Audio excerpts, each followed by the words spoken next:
Hello everyone. Tonight we're going on a journey through time, deep into the shadows of an ancient world that still whispers through stone and jungle.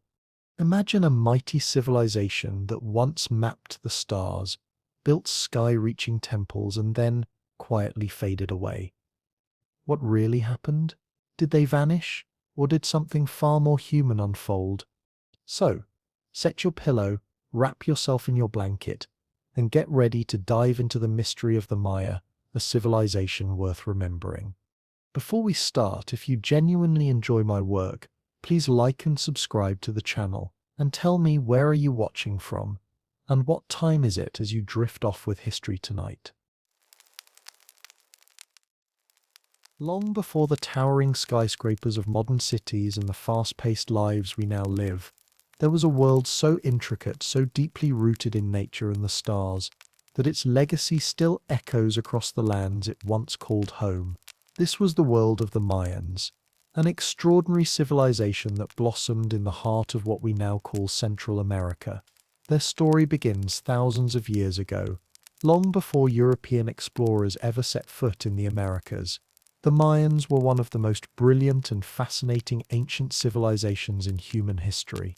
Their roots dig deep into the soil of Mesoamerica, an area that today includes southern Mexico, Guatemala, Belize, Honduras, and parts of El Salvador. In these lush, mountainous, and jungle-covered lands, the Maya people built a society that would leave behind some of the most impressive ruins, myths, and mysteries of the ancient world. The story of the Maya begins around 2000 BCE, when early farming communities started to emerge in the region. These early people began to cultivate maize or corn, which became the backbone of their diet and culture. As generations passed, their societies became more organized, their homes more structured, and their beliefs more deeply rooted in the rhythms of the earth and sky. They studied the stars, mapped the heavens, built towering pyramids, and developed a writing system unlike anything seen before in the Americas. By the time the classic period of Maya civilization began around 250 CE, they had already established a number of powerful city-states, each with its own rulers, priests, and grand temples reaching toward the heavens. The Maya weren't one single empire ruled by a central power, but rather a network of independent cities, each competing for influence and power, much like the city-states of ancient Greece. These cities, names like Tikal, Palenque, Copan, and Calakmul, rose majestically from the jungles with their stone pyramids and plazas, their sacred ball courts and observatories. Life in these cities was bustling, colorful, and spiritual. Artisans crafted beautiful pottery and stone carvings. Farmers worked the land and priests observed the sky, predicting celestial events with astounding precision. The rulers of these cities were not just kings. They were believed to be divine intermediaries between the gods and the people. Religion, politics, and science were deeply intertwined in Mayan life, forming a culture that was rich in meaning and purpose. As the centuries passed, the Mayans developed one of the most sophisticated calendars in the ancient world. Their knowledge of astronomy allowed them to track the movements of the sun, moon, and planets with astonishing accuracy. They could predict solar eclipses, track Venus through the sky, and align their temples to the solstices and equinoxes. They measured time, not just in years or days, but in cycles upon cycles, believing that time itself was sacred and moved in great repeating patterns. Their famous long count calendar, which sparked widespread fascination and confusion in 2012, was a masterpiece of mathematical and astronomical knowledge, counting not just years but vast epochs of human and cosmic history. Perhaps even more impressive was their writing system. The Maya were the only ancient civilization in the Americas to develop a fully functional system of writing. Their hieroglyphs, carved into stone, painted on pottery, and written in codices made from bark, told stories of gods and kings, battles and alliances, rituals and myths. These written records, many of which have been deciphered by modern scholars, offer us a window into their world, their thoughts, and their fears.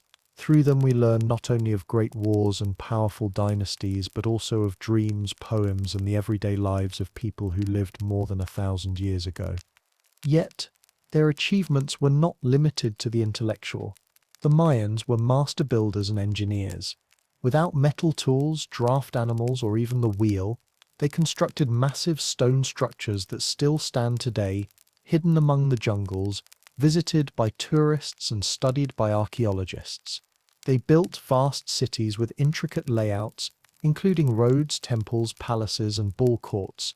Their step pyramids, such as the one found at Chichen Itzá, rise majestically into the sky, their staircases aligned with the stars, their architecture echoing both power and reverence.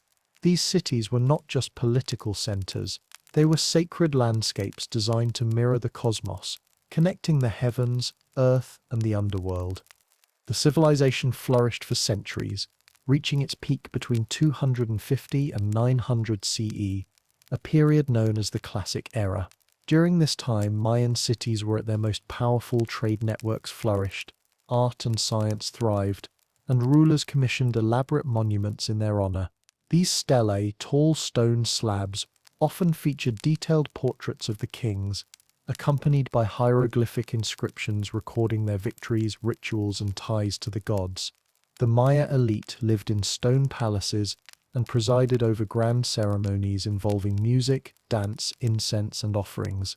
Bloodletting rituals, in which nobles would offer their own blood to the gods, were common, seen as vital acts of devotion that ensured the balance of the universe. Beneath this elite class lived the common people, farmers, laborers, artisans, who made up the backbone of Maya society. They grew maize, beans, squash, and chili peppers in fields they cleared from the dense forest. They built the cities with their hands and sustained the economy through their labor. Despite the rigid class system, these people participated in religious festivals, worshipped local gods, and passed down traditions that still live on among Maya descendants today. Family life, storytelling, weaving, and farming. These everyday acts formed the true fabric of Mayan civilization.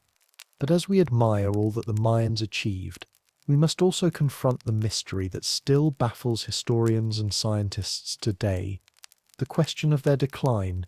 By the end of the 9th century, many of the great southern cities of the Classic period were abandoned. The jungle slowly reclaimed them, their towering pyramids left to the birds and the vines. The question remains why? What caused such a brilliant and thriving civilization to fade into silence? Some suggest environmental factors played a major role. Studies of lake sediments and tree rings suggest the region experienced a series of devastating droughts, possibly worsened by deforestation and over-farming. As the population grew, the land was pushed to its limits. Crops failed, cities ran out of water, and famine spread. Without a stable food supply, political tensions may have flared into full-blown warfare. The divine kings, once believed to control the forces of nature, may have lost their legitimacy in the eyes of the people. Others point to internal strife, rivalries between city-states, the collapse of trade networks, and the breakdown of royal dynasties. Warfare may have become more intense, more destructive, with no clear victors. Some monuments from this period show rulers depicted not in triumph, but in scenes of captivity or humiliation.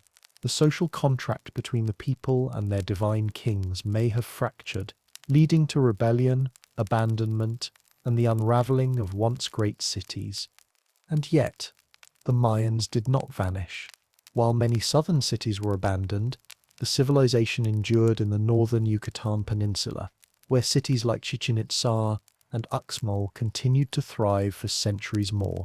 When the Spanish arrived in the 1500s, they found a region still populated by Maya people, still speaking their language, still practicing many of their traditions, even as colonial rule tried to erase them. The Maya never disappeared. They adapted, endured, and continued their story in the face of conquest and change. Today, millions of Maya descendants live throughout Central America. They speak the languages of their ancestors, wear traditional clothing, and celebrate rituals that have survived for thousands of years. Their resilience is a powerful reminder that civilizations do not simply fall. They transform, they adapt, and they live on in the people who carry their legacy forward. The story of the Mayan civilization is one of brilliance, beauty, mystery, and endurance. They were stargazers, architects, poets, and farmers.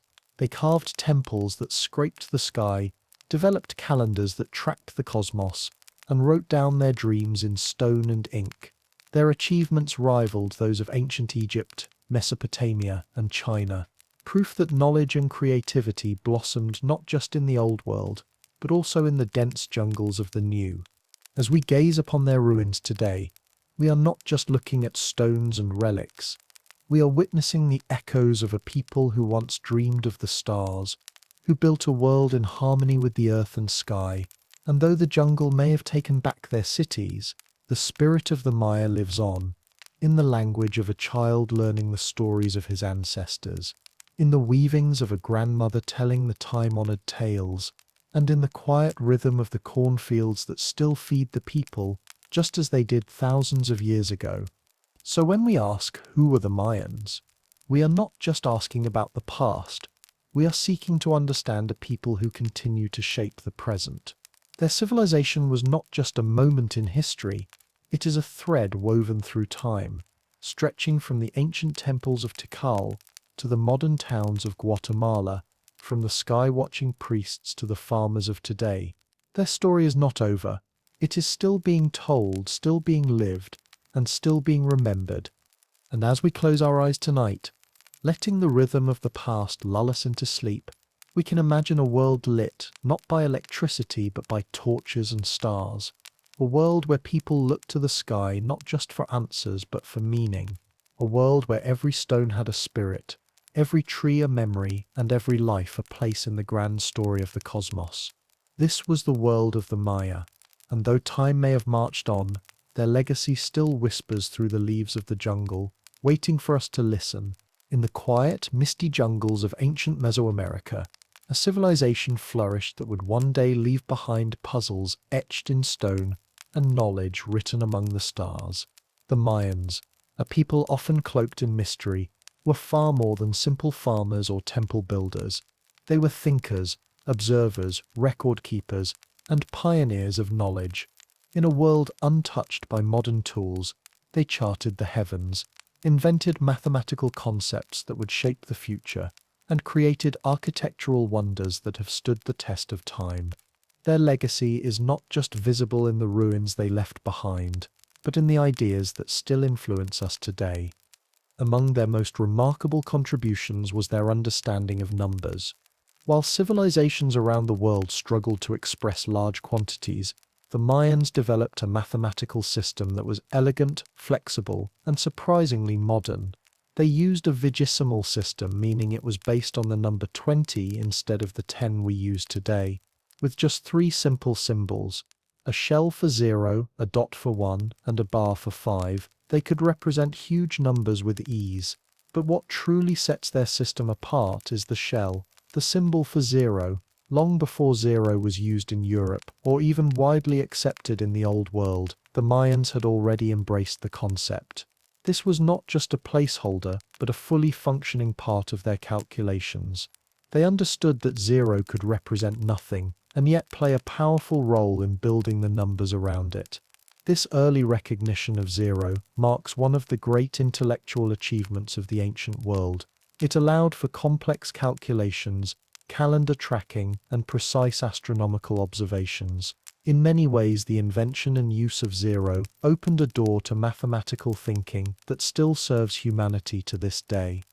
Their grasp of numbers seamlessly extended into their study of the heavens. Astronomy was not simply a curiosity to the Maya. It was a necessity, a sacred duty. They believed that the movements of the stars and planets influenced life on Earth, and through careful observation, they could align their rituals and decisions with cosmic events. Their knowledge of celestial cycles was so advanced that modern researchers remain astonished by their accuracy. Without telescopes, satellites, or digital tools, the Maya tracked the motion of the Sun, the Moon, and the planet Venus with incredible precision. They knew that Venus had a cycle of 584 days, and they recorded its appearances and disappearances meticulously, linking them to political and religious events. Eclipses were predicted through complex calculations, and solstices and equinoxes were observed from temple observatories that were built with cosmic alignment in mind. Their calendars, perhaps their most famous creation, were more than just ways to mark time. They were reflections of the universe itself. There were multiple calendars in use, each serving a unique function. The Tulgin, a 260-day sacred calendar, was used for religious rituals, prophecy, and spiritual cycles. The Hab, a solar calendar of 365 days, kept track of agricultural and seasonal events. But the true brilliance came with the long count calendar, a linear, continuous system that could track time across thousands of years. It marked great cosmic cycles and was used to record historical events far into the past and future. This is the calendar that stirred the imagination of the world in 2012, when a misunderstanding led many to believe the Maya had predicted the end of the world. In truth, they had simply marked the end of a great cycle, just as a clock strikes midnight and begins again. To the Maya, time was not a straight line but a sacred rhythm, a repeating pattern woven into the fabric of the cosmos. Each date was a unique combination of calendar cycles, rich with meaning and influence, and they recorded these dates in stone, leaving behind histories carved into monuments, temples, and codices. As impressive as their knowledge of numbers and stars may be, it was matched by their achievements in architecture. Deep in the jungles of Mexico and Central America, rising above the trees like stairways to the heavens, the pyramids of the Maya still stand as silent testaments to their genius. These were not simple structures, they were spiritual machines, carefully aligned with celestial events and layered with symbolism. The pyramid at Chichen Itzá, known as El Castillo, or the Temple of Kukulkan, is perhaps the most famous. Each of its 4 staircases has 91 steps, and when you add the platform at the top, the total is 365, the number of days in a solar year. Twice a year, during the spring and autumn equinoxes, the setting sun casts shadows on the steps that create the illusion of a serpent slithering down the pyramid's edge. It is a perfect fusion of science, art, and mythology. Beyond pyramids, the Mayans built grand palaces, observatories, and ceremonial platforms. In cities like Tikal, Palenque, and Uxmal, you can still walk through plazas that once echoed with the sound of drums and chants. Their architecture was not just monumental, but thoughtful. Temples were placed to align with sunrise and sunset. Palaces were oriented to take advantage of the breeze and light, and ball courts were designed with acoustics in mind, amplifying the sound of the ritual games played within them. These were not random buildings. They were built with purpose, every stone a part of a larger spiritual and scientific vision, and all of this was achieved without the use of the wheel, metal tools, or animals to carry heavy loads. Instead, they relied on human labor, ingenuity, and generations of architectural knowledge passed down through time. Yet another of the Mayas' stunning achievements was their writing system. While many ancient cultures left behind only art or symbols, the Mayans developed a complete written language, one of the most sophisticated in the pre-Columbian Americas. Their script, composed of over 800 unique hieroglyphs, could express everything from names and dates to complex political events and poetic metaphors. Some glyphs represented sounds, others entire words or ideas. Together they allowed for a level of expression that was both functional and beautiful. These hieroglyphs were carved into stone stelae and temple walls, painted on ceramic vessels, and written on folded books made from tree bark known as codices. These codices, though most were destroyed during the Spanish conquest, contained astronomical records, historical chronicles, and sacred rituals. Of the thousands that once existed, only 4 survived the flames of colonial destruction. But these 4, known as the Dresden, Madrid, Paris, and Grolier codices, provide an invaluable glimpse into the minds of the Maya scribes.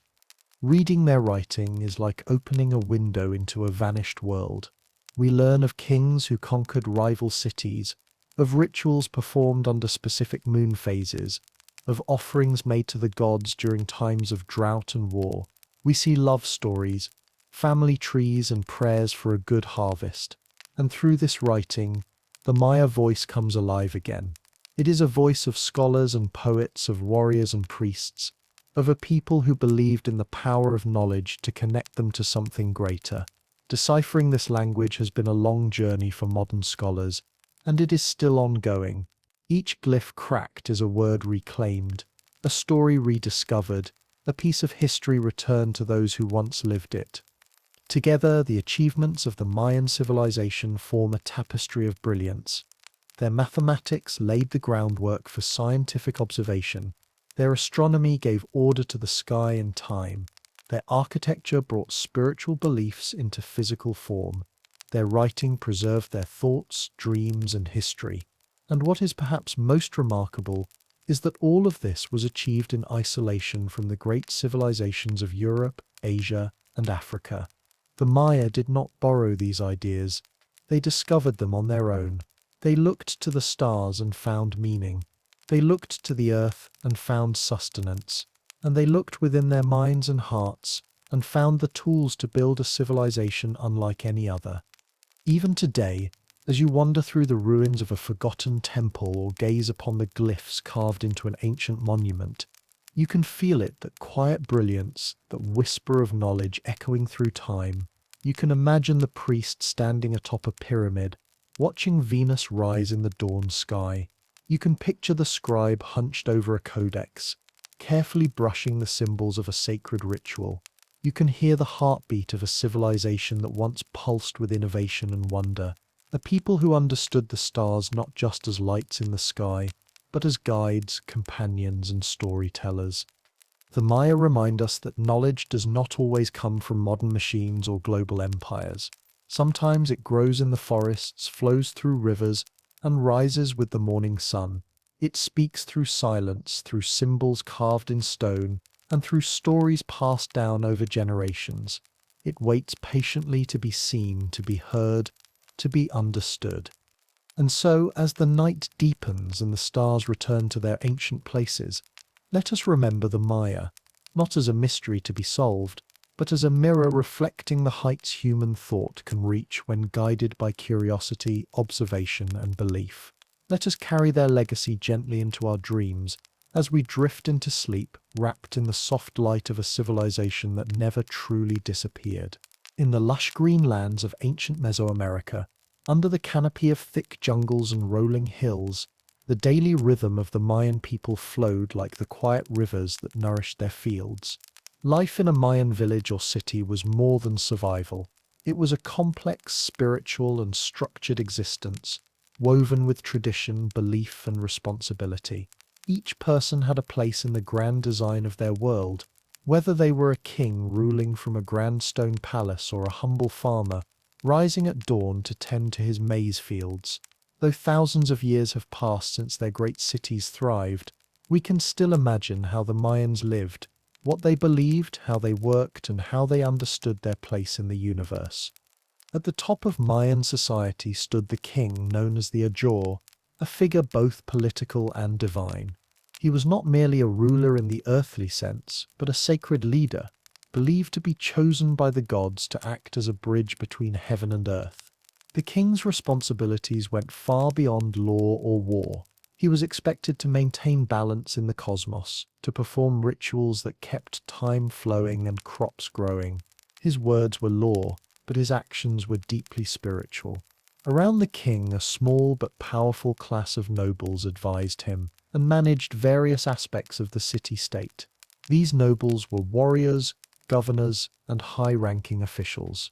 They lived in stone houses near the temples and palaces, and were educated in reading, writing, and religious knowledge.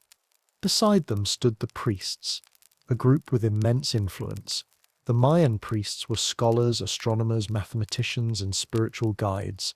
They kept the calendars, interpreted omens, read the stars, and led rituals that were believed to ensure the favor of the gods. They were the keepers of stories, myths, and history, many of which were carved into stone or written in sacred codices. For the Mayans, religion was not a separate part of life. It was the center of everything. Every harvest, every birth, every war, and every day began and ended with the gods in mind. The priests were guardians of this connection. Beneath the ruling class and the priests were the common people, farmers, artisans, builders, and traders. Though they did not live in palaces or attend royal ceremonies, they formed the true heart of the civilization.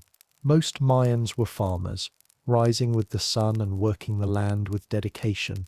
Their homes were simple, made of wood and thatch, and often built around a central courtyard shared by extended family members. Life was communal.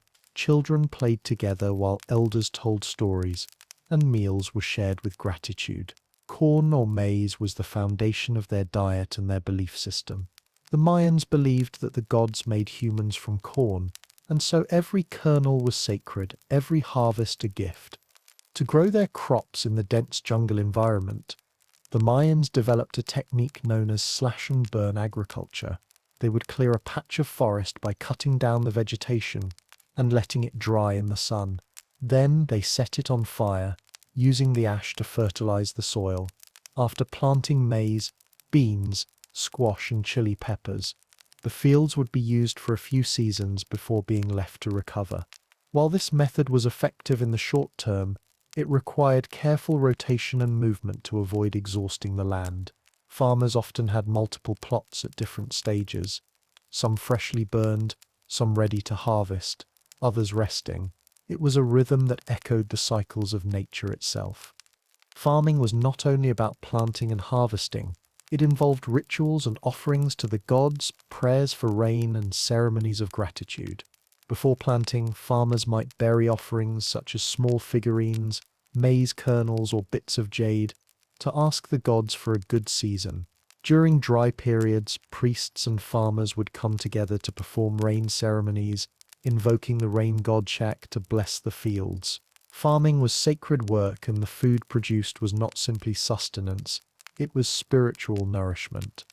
Beyond the fields, other members of society practiced crafts and trades. Artisans carved intricate sculptures from stone and jade, painted beautiful ceramics, and wove elaborate textiles. Their work adorned temples, homes, and royal tombs. Each object had meaning, often tied to mythology or ritual. Blacksmiths, though working without iron, created tools and ornaments from obsidian and other stones. Builders constructed grand pyramids and plazas using nothing but stone tools, human labor, and deep knowledge passed down through generations. Their work, though hard and often dangerous, was filled with pride and purpose. Trade also played a crucial role in daily Mayan life. While each city-state was politically independent, trade routes connected them across vast distances. Merchants traveled on foot or by canoe, moving goods such as salt, cacao beans, obsidian, jade, feathers, and textiles. Cacao beans were so valuable that they were used as currency. A handful of cacao could buy food, tools, or even pay taxes. Markets were held in cities and villages, bustling with the chatter of buyers and sellers, the smell of fresh food, and the clinking of goods exchanged. Through trade, ideas traveled too.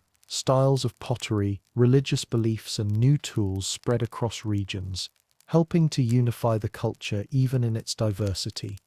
Religion was the invisible thread that connected all parts of Mayan life. The people believed in a vast pantheon of gods and goddesses, each with specific roles tied to nature, time, death, and life. The sun god, the maize god, the rain god, and the gods of the underworld were ever present. Life was seen as a journey between worlds, the earthly realm, the heavens, and the Nexabolba, or underworld. The Mayans believed that proper ritual and conduct could maintain balance between these realms. To honor the gods and ensure harmony, ceremonies were held frequently. Offerings of food, incense, flowers, and blood were made. Among the most dramatic rituals were human sacrifices. These were not acts of cruelty, but of cosmic necessity, as the Mayans believed that blood carried sacred energy. Sacrifices were made during important festivals, after military victories, or to mark celestial events. Victims were often war captives or volunteers chosen for their purity.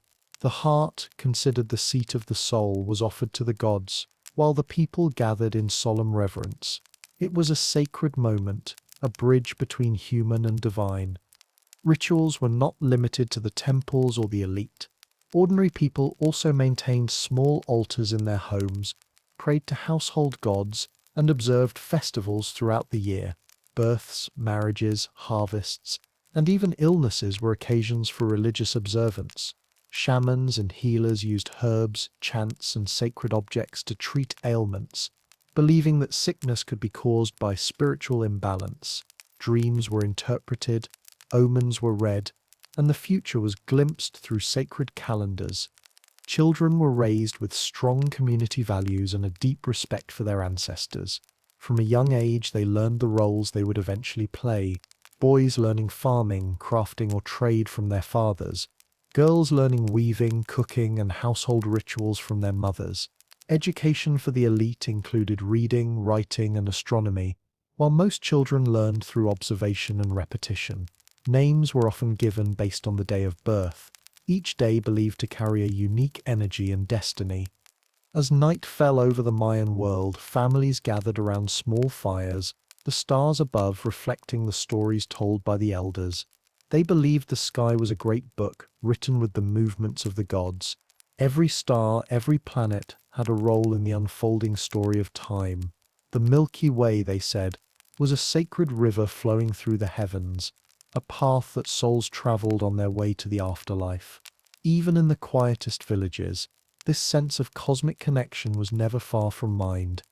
The Mayan world was one of order and devotion. Everything had its time, its place, and its meaning. From the cornfield to the temple, from birth to death, the people lived in harmony with the land, the gods, and each other. Their cities may have risen and fallen, but their culture was rich with wisdom and rhythm, a way of life deeply attuned to nature and the unseen forces around them.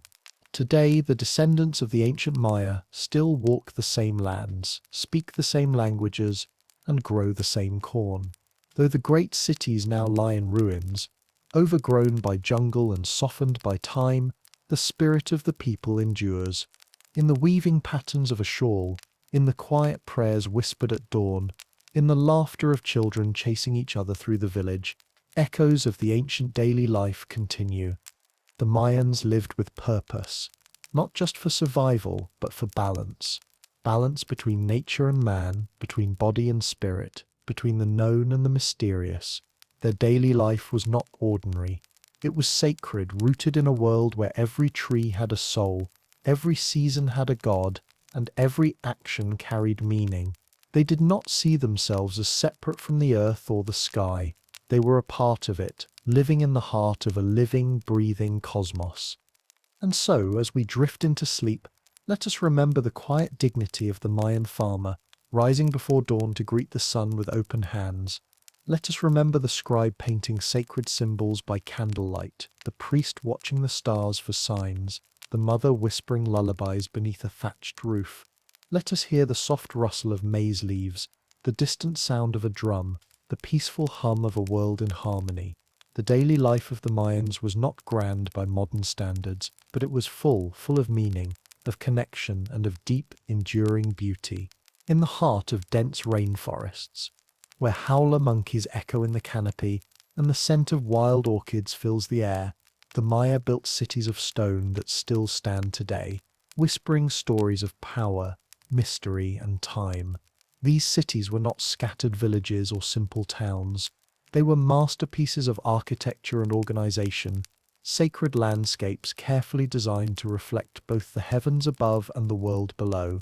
As we journey through the ancient world of the Maya, we find ourselves walking the quiet, moss-covered plazas of Tikal, gazing at the elegantly carved facades of Palenque, climbing the steep pyramids of Kupan, and finally standing in awe beneath the shadow of Chichen Itzá's great temple. These cities were more than centers of life. They were centers of the universe for the Maya. Tikal, one of the greatest and most powerful Maya cities, rose from the lowland jungles of modern-day northern Guatemala. At its height, it was home to tens of thousands of people, and covered an area of more than 60 square kilometers. As you approach its massive stone temples, your footsteps fall quiet, as though the forest itself respects the weight of history. Temple Air, the temple of the Great Jaguar, towers over the Grand Plaza, its steep steps leading to the tomb of a long-dead king.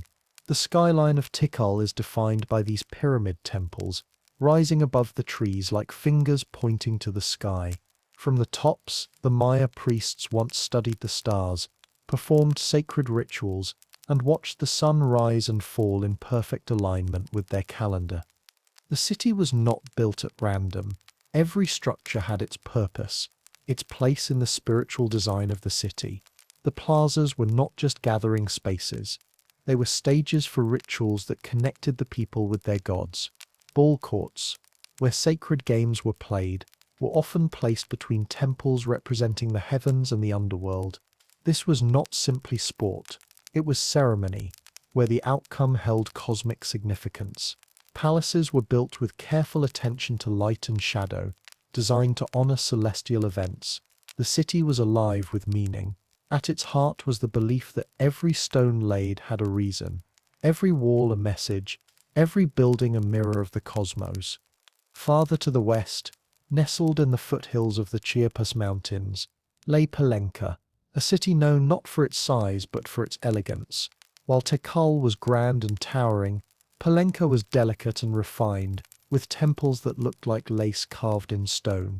The Temple of the Inscriptions holds the tomb of Pakal the Great, one of the most celebrated kings in Mayan history. His sarcophagus lid, carved with intricate symbols, has puzzled and fascinated scholars for decades. Some see in it a journey to the underworld. Others claim it holds clues to forgotten knowledge. Whatever the meaning, it reflects the depth of Maya belief and the artistry of their hands. Palenque was a city of innovation. Its engineers built complex systems to manage water, using aqueducts and canals to control the flow of rivers and springs. The palaces featured towers, courtyards, and carved reliefs that told the stories of gods, kings, and the cycles of time.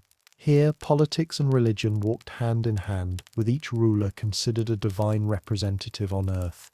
The city's walls were decorated with records of battles, births, and ceremonies, not just to glorify the rulers, but to preserve their connection to the cosmos. As sunlight filters through the jungle trees today, casting soft shadows on the limestone walls, one can almost hear the chants of priests, the soft rhythm of drums, the life that once filled these sacred halls. Further south, in the fertile valley of what is now Honduras, the city of Copan flourished with its own unique voice. Known for its extraordinary sculpture and intellectual life, Copan was a city of scholars, artisans, and astronomers. Its rulers, like the famed 18 Rabbit, commissioned some of the most elaborate stelae, tall stone monuments carved with portraits and hieroglyphic texts. Each stele was a story in stone, commemorating a moment in time, a ruler's reign, or a divine event. The hieroglyphic stairway at Copan, containing over 2,000 individual glyphs, remains the longest known Mayan text and stands as a testament to the Mayas' love for history, timekeeping, and storytelling. Copan was also a center of learning, where astronomers tracked celestial bodies and advised kings based on the stars. Their knowledge was not kept secret but engraved in stone, preserved for eternity. The ball court at Copan is among the most impressive in the Mayan world, suggesting not just the importance of the ritual game, but the architectural skill of its builders. Even the altars, circular, low, and elaborately carved, carried messages of cosmology, sacrifice, and the eternal dance between gods and men. Unlike some cities that projected power through sheer size, Copan commanded respect through wisdom, art, and the careful recording of time. As powerful as these southern cities were, their dominance did not last forever. By the late 9th century, something began to change. The jungles grew quiet, the plazas emptied. One by one, the great cities of the southern lowlands were abandoned. Tikal, once echoing with ceremony and song, fell silent. Palenque's halls were overtaken by vines and moss. Copan's great stairway became a stairway for birds and lizards. Historians and archaeologists have long debated the cause. Some point to environmental collapse, droughts, overuse of land, and deforestation that led to famine. Others blame internal conflict, warfare between cities, political upheaval, or the breakdown of the social and spiritual order. It is likely that many factors converged, slowly unraveling the delicate balance of Maya society. With growing populations and limited farmland, pressure mounted, the belief systems that once held people together may have faltered when the rains stopped and the crops failed. Priests could no longer promise renewal, kings could no longer maintain control, and so the people left. They did not vanish into thin air but moved on, settling in smaller communities, carrying their language, beliefs, and traditions with them.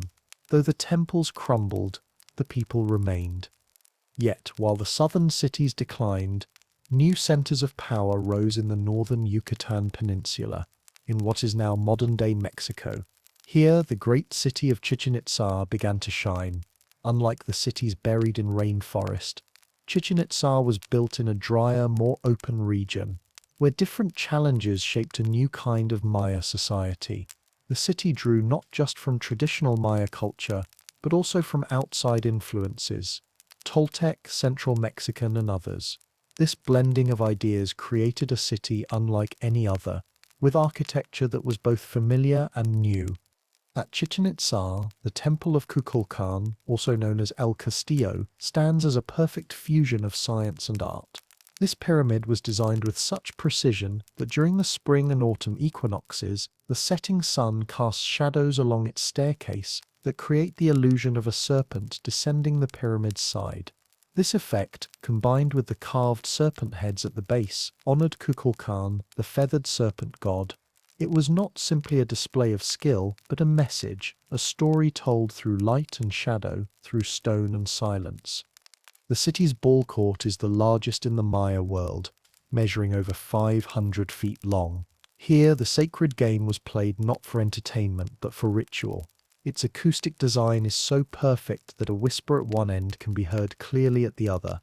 Nearby, the Temple of the Warriors, the observatory known as El Caracol, and the sacred cenote used for offerings and sacrifices all speak of a city still deeply spiritual, still connected to the cosmos, but transformed by time and trade. Chichen Itzá thrived long after the fall of its southern cousins. It became a center of pilgrimage, of learning and of power. Pilgrims came from far and wide to see its wonders, to offer gifts to the gods, and to witness the alignment of sky and stone. Its survival is not just a geographical accident, but a reflection of adaptability. The northern cities learned to live with fewer rains, to blend traditions, and to create new forms of community and belief. While they did not avoid the eventual decline that came with the arrival of Spanish conquest, their legacy endured longer, their stories stretching further into time. Walking among the ruins today, we are struck not just by the size or beauty of the structures, but by the unity of vision that connects them. From Tikal's soaring temples to Palenque's graceful tombs, from Copan's scholarly stairways to Chichen Itzá's cosmic serpent, each city reflects a deep understanding of place, of purpose, and of time. These were not just cities, they were living calendars, sacred maps and theatres of ritual. Every stone had meaning. Every plaza had a voice. Every shadow told a story. Though centuries have passed and jungles have reclaimed what was once grand, the cities of the Maya continue to speak. They whisper in the rustle of leaves, in the chirping of birds that nest among the ruins, and in the quiet awe of those who visit them. They remind us that greatness is not measured only by conquest or wealth, but by the harmony between people and the world they live in. The Maya built with intention, lived with meaning, and watched the sky not just for navigation, but for inspiration. And as the night falls and the stars begin to appear, just as they did for the Maya priests and kings, we can close our eyes and imagine the glow of torches along the temple stairs, the soft sound of flutes drifting across the plazas, and the heartbeat of a civilization that lived in tune with the universe.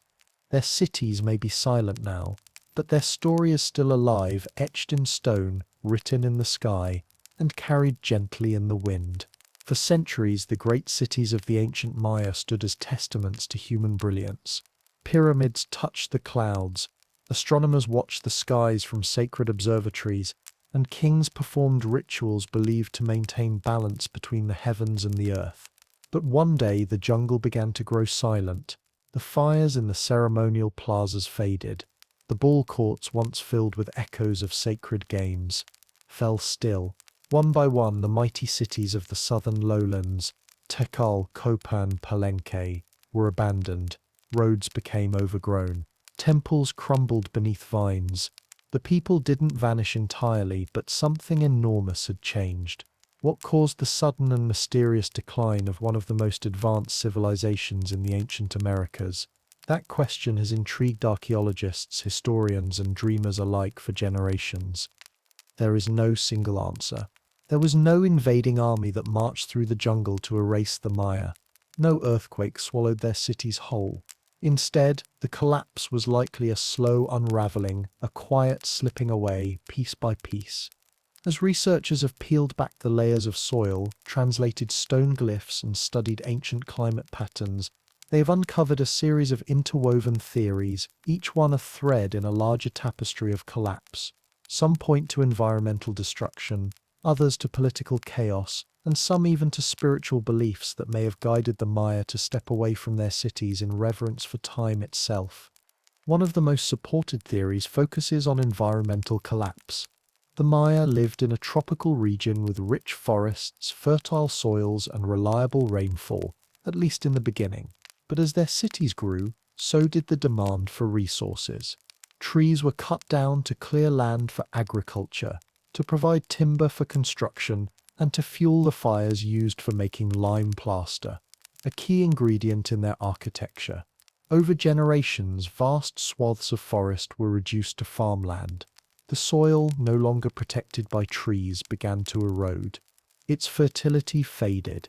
The land could not recover as quickly as it was being used. The once lush surroundings began to thin, and the environment that had supported such growth slowly began to work against them. Worse still, evidence from lake sediments and cave stalagmites suggests that the region experienced a series of severe droughts during the time of the collapse. The rains became less predictable, and long dry seasons made it harder to grow crops. For a civilization so closely tied to nature and the cycles of time, these changes would have been devastating. The sacred relationship between humans, gods, and the land was breaking. The rituals meant to call the rain or protect the harvest may have stopped working, or at least appeared to. When water ran low and crops failed, the very foundation of society began to crack.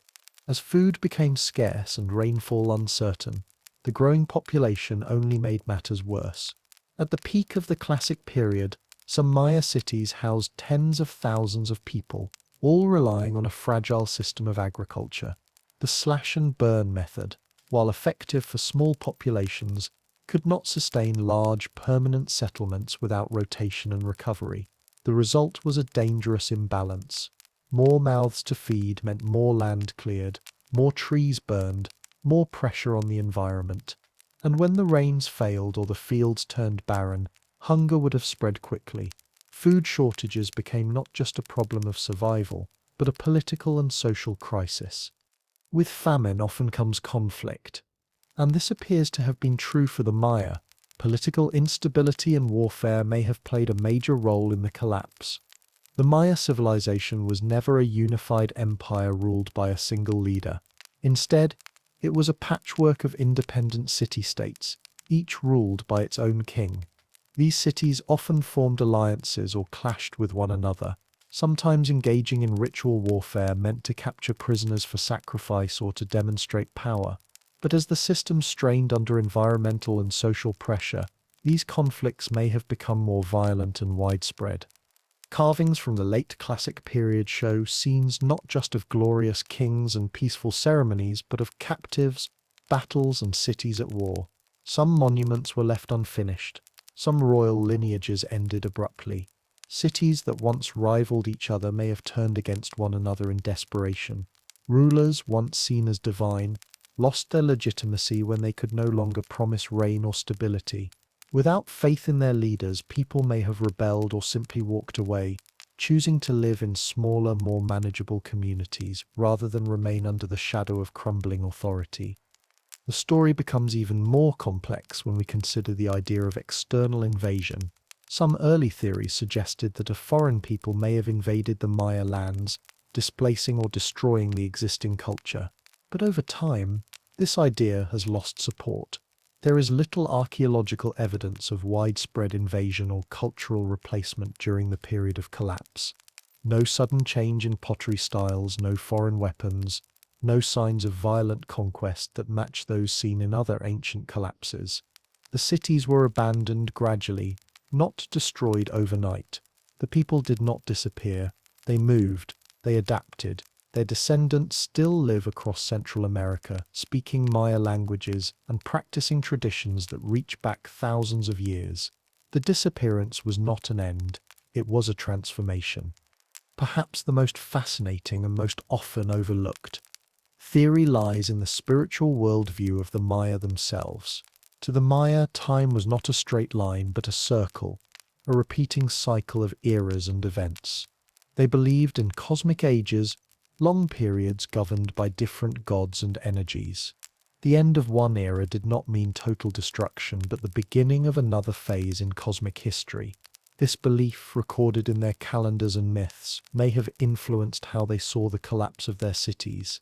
When crops failed, when the rains did not come, when leaders fell and wars raged, they may have interpreted these signs as the natural end of an era. Not a failure of society, but a sacred transition written into the universe itself. In such a view, the abandonment of cities may not have been chaotic or desperate. It could have been intentional, ritualized, even spiritual. Communities may have chosen to leave their grand urban centers, returning to simpler ways of life in the forest or mountains, guided by prophecy or tradition. The silence that followed in the great plazas may not have been fear, but reverence. The pyramids, once filled with chanting priests and incense smoke, became monuments to a time that had passed. Like the changing of the seasons, like the rise and fall of the sun, the Maya may have seen the collapse not as death, but as rebirth. And so, the mystery of the Maya disappearance becomes less about finding a single cause, and more about understanding a delicate balance.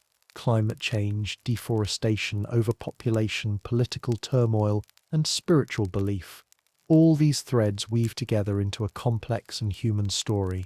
It is the story of a people who soared to incredible heights of knowledge and creativity, who lived in harmony with the land until that harmony became strained.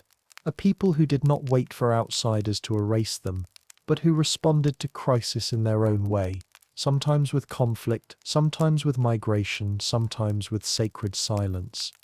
Modern science continues to uncover new clues. Satellite imaging reveals hidden roads and forgotten cities buried beneath the jungle. Ancient pollen trapped in lakes tells us what crops were grown, and when, carved stone records are slowly being translated, revealing the names, dates, and events of long-lost kings. Each discovery brings us closer to understanding not just how the Maya collapsed, but how they lived, adapted, and endured. Because despite the ruins and the quiet temples, the Maya are not gone. Their languages are still spoken. Their stories are still told. Their rituals passed down through generations still honor the same gods, the same cycles, the same sun and moon. The Maya never truly disappeared. What vanished was a phase, a grand chapter of monumental cities and royal courts. But the people carried on, just as they had for thousands of years before. As we drift into sleep, we can imagine the last days of a once great city. The sound of footsteps leaving a temple behind. A priest looking to the sky one last time before walking into the forest. A mother gathering her children, whispering that they are going home, not because they failed, but because time itself had shifted. The wind moves through the trees. The jungle closes in, and slowly, gently, the city becomes quiet. But even now, the stars above are still in their places. The sun still rises in the east. The old calendars still turn, and perhaps somewhere deep in the night, the ancient drums still echo, soft, distant, eternal, reminding us that the end of one world is simply the beginning of another. Deep in the jungles of Central America, time seems to stand still. Trees rise where great plazas once opened to the sky, roots creep over the broken steps of temples, the air hangs heavy with silence, interrupted only by the distant call of a bird or the rustle of leaves stirred by the wind. But beneath this peaceful stillness lies a puzzle, an ancient mystery left behind by one of the most brilliant civilizations the world has ever known.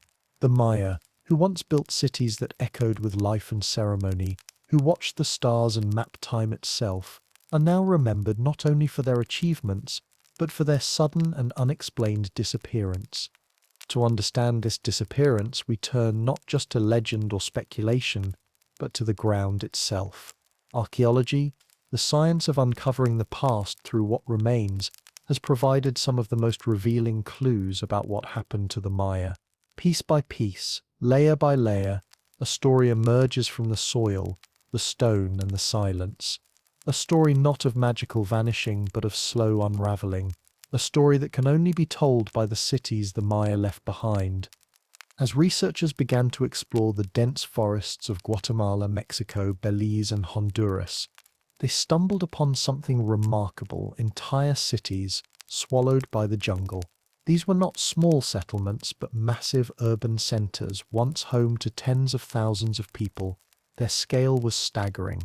Grand plazas stretched wide under the open sky. Pyramids rose above the treetops. Palaces, temples, and ball courts lay hidden beneath layers of vegetation. Cities like Tikal, Copan, Palenque, and Calakmul had been completely abandoned, their stone walls now standing in eerie silence. The discovery of these abandoned cities raised a question that echoed through the archaeological world. Why would a people who had achieved so much simply walk away? One of the first signs that something went wrong can be seen in the buildings themselves. In several sites, archaeologists uncovered structures that were never finished, temples left incomplete, their stairs only partially carved, plazas with foundations laid but no buildings raised, walls that begin only to stop abruptly, as though the workers had simply put down their tools and vanished. This suggests a sudden halt to construction, a sign that something disrupted daily life, something that forced entire cities to change course or abandon their plans. Even more telling are the layers of construction found in many temples. In Maya tradition, it was common to build new structures on top of older ones, often as a way to honor past kings or to align with astronomical events. But toward the end of the classic period, many of these layers show signs of haste or inconsistency. Quality declines, materials change, rituals that once accompanied construction are no longer present. It's as if the focus shifted from spiritual growth to simple survival. Something had changed in the way the Maya viewed their world, and it was being reflected in the very stones they placed. Further evidence lies in the earth itself. In some ancient cities, archaeologists have discovered mass graves, burials that suggest more than natural causes, bodies found with signs of trauma, wounds that point to conflict, or hurried, unceremonial burials. In Copan, a mass grave was found containing over a dozen individuals, all seemingly buried at once, without the care typically shown to the dead. In another site, the remains of nobles were found thrown together, suggesting a possible overthrow or rebellion. These signs of violence hint at internal conflict, possibly civil wars, political uprisings, or desperate attempts to seize control as society began to fracture. Inscriptions carved into stone stelae support these findings. Where once the carvings told of glorious kings and divine rituals, later inscriptions become sparse, fragmented, or cease altogether. In some cities, the last known date recorded is followed by silence. No further mention of rulers, no ceremonies, no achievements. The scribes stopped writing. The story ended not with a bang, but with an absence, a quiet fading from history. But perhaps the most powerful evidence of collapse comes not from stone, but from the tiny particles trapped in lakes and soil. Scientists have studied sediment layers from lakes near major Maya cities, extracting long cores of mud that preserve ancient records of climate, agriculture, and vegetation. These sediment cores act like time machines, revealing year by year what was happening in the environment. One key discovery is the sudden drop in pollen from maize, the staple crop of the Maya. In layers dated to the time of the collapse, maize pollen sharply declines, replaced by the pollen of weeds and wild plants. This suggests that fields were no longer being cultivated, that farming had stopped or drastically declined. Without maize, the foundation of Maya life was crumbling. Even more alarming are the signs of intense drought. Layers of sediment show an increase in minerals and dust that typically appear during dry periods. Stalagmites from caves, slow-growing formations that record centuries of rainfall, also show clear evidence of prolonged drought during the 9th and 10th centuries. For a people so deeply connected to rain, whose rituals were tied to the cycles of the heavens, a long drought would have been not only a practical disaster, but a spiritual one. The Maya built their cities in areas without large rivers. They depended on rainwater collected in reservoirs and cisterns. When the rains failed, their entire system was threatened.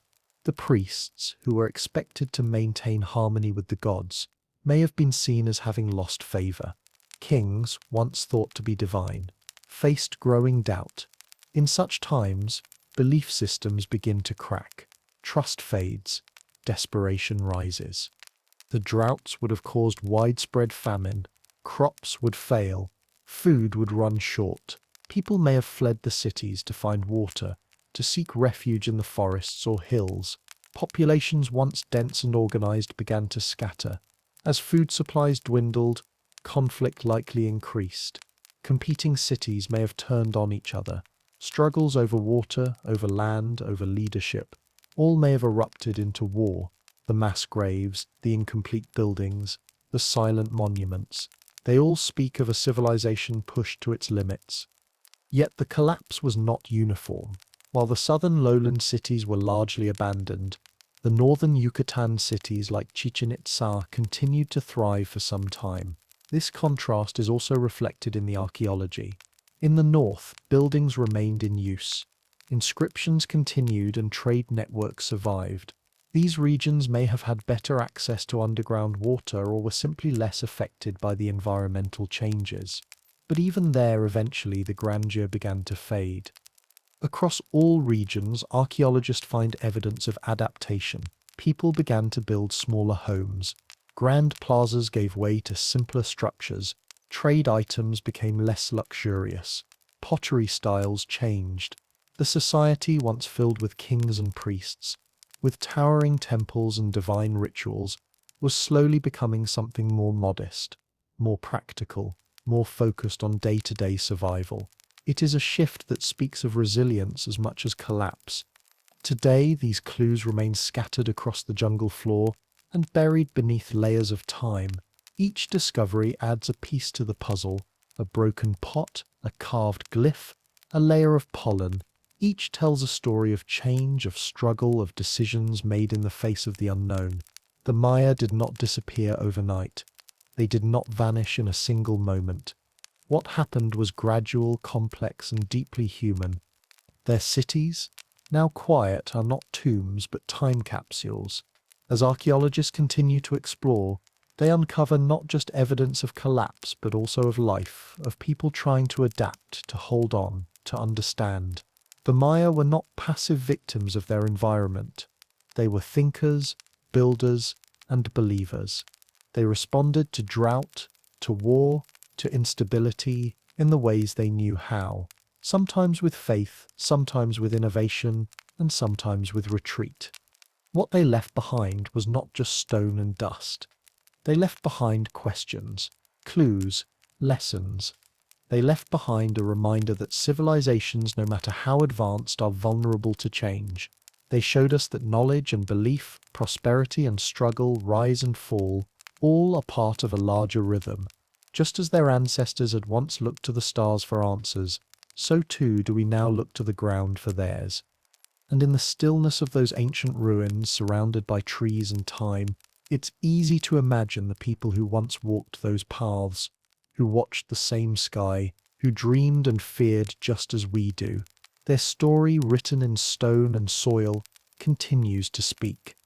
As you drift into sleep, imagine the slow quieting of a city, a final ceremony under a darkening sky, a priest placing his tools in a basket for the last time, a mother leading her children into the forest, away from the crumbling temples toward a new beginning, and the jungle, patient and eternal, slowly rising to reclaim what was once filled with light and sound. Even in their absence, the Maya are still here, in the glyphs on ancient walls, in the pollen trapped beneath the earth, in the questions that echo through the ruins, and in the dreams of those who listen. There are moments in human history when a civilization shines so brightly that it seems to touch the stars. For the ancient Maya, that moment came during what is now known as the Classic Period, from around 250 to 900 CE. In the deep forests of Mesoamerica, their cities rose like jewels from the green sea of the jungle. Temples soared into the sky, palaces stretched across the land, priests tracked the heavens, and carved their discoveries into stone. This was a golden age, a time when art, science, politics, and religion blended together into something both grand and mysterious. During the Classic Period, the Maya reached the height of their cultural, intellectual, and architectural achievements. Cities such as Tikal, Palenque, Copan, Calakmul, and Caracol were bustling urban centers. These cities were independent of one another, yet interconnected through trade, war, alliances, and shared belief systems. Each city had its own king, a figure both divine and human, who performed rituals, waged wars, and claimed descent from the gods. The people believed these rulers maintained the balance of the universe, and so they recorded their reigns in carved monuments, telling the stories of battles, ceremonies, births, and deaths. The cities of the Classic Period were not just collections of buildings. They were living, breathing centers of belief and cosmic order.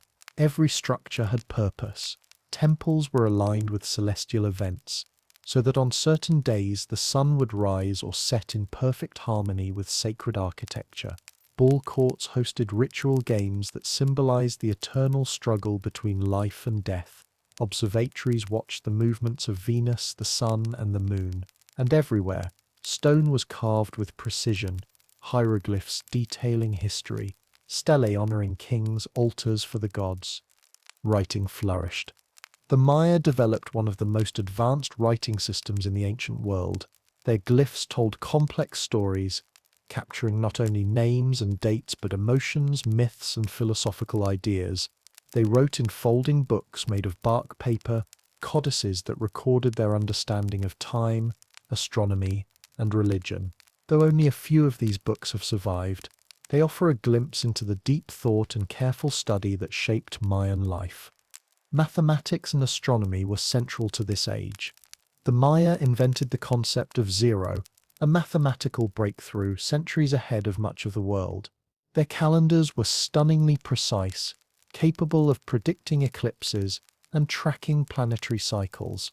Time itself was sacred, measured not just in days or years, but in great cycles, eras that repeated like the movements of stars. Every date held meaning. Every day was born with a particular energy and spirit. But by the end of the 9th century, something began to shift. The great cities of the southern lowlands began to empty.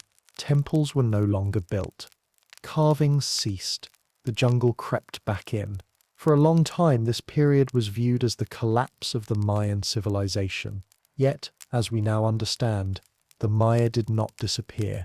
They changed. And this change marks the beginning of what historians call the post-classic period, which lasted from around 900 to 1500 CE.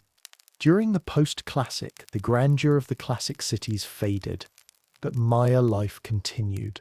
In the northern Yucatan Peninsula, new centers of power emerged, most famously Chichen Itzá, Uxmal, and later Mayapan. These cities were different in many ways. The towering pyramids, and intricate stonework of the classic era gave way to more uniform, functional architecture. The royal court system evolved. Instead of divine kings who ruled alone, we see more evidence of councils and shared rule, a reflection of changing political needs. Trade expanded dramatically during this time. The Maya were no longer isolated in the jungle. They interacted with other Mesoamerican civilizations, especially the Toltecs of central Mexico.